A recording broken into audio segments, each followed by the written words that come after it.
This is Jill, and she's really good at vocal warm-ups. Make sure your voice doesn't get You hurt. want to make sure you get really, really up high, and then you really want to go down.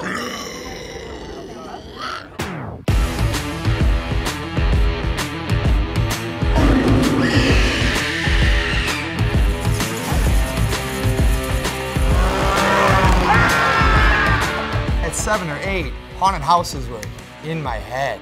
Did I ever dream in my wildest nightmares that I would be doing this for a living? No, absolutely not. There's nothing I like better than seeing these creations that I have in my head and then seeing them come to life. Who understands how these things happen? Things so horrible that the human mind cannot imagine them. We're talking about experiences that you can go on time and time again that are completely mediated, creating illusions in the dark. Fake cutting people's heads off and just splattering water all over everybody. It was some pretty astronomical numbers of people that they were putting through. Dr. Evil. We had a handful of my college roommates. We put all of us in a building that was held together with duct tape and zip ties. Where we are now. Thanks for coming, burn in hell! We do tens of thousands of customers every year. Can I give you my money? Here people think of us as carnies a lot, but now they're starting to think of us as carnies that make money. Halloween is a $7 billion industry, and haunted houses are taking at least $1 billion of that $7 billion. It's such an exciting business to be part of. There's this dream that I always had for this company. It's been in the mix for like the last 8 to 10 years. Hell's Gate Haunted House. First room in the haunted house.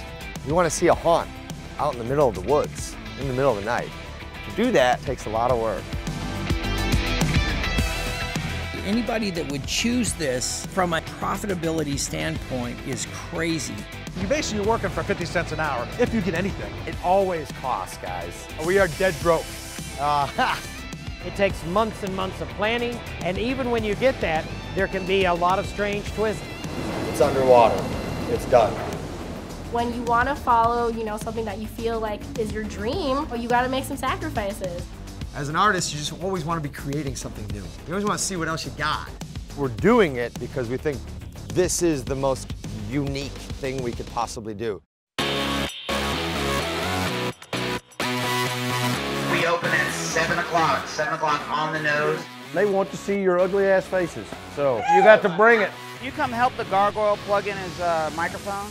Time for fire. People are sweating and they're wiping their forehead. No, fuck you! Fuck you!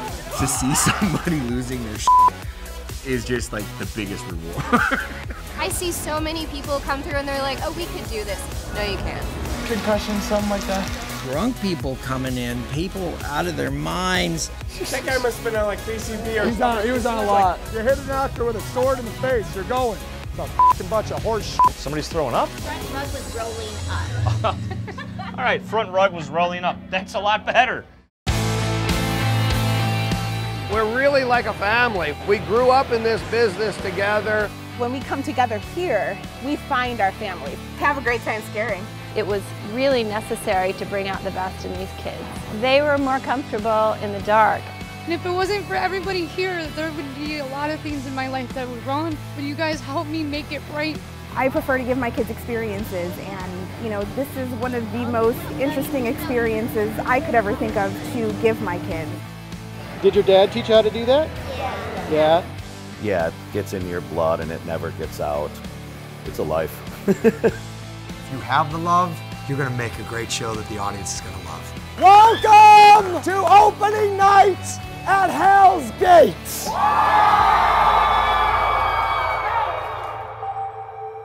can't ask for anything more.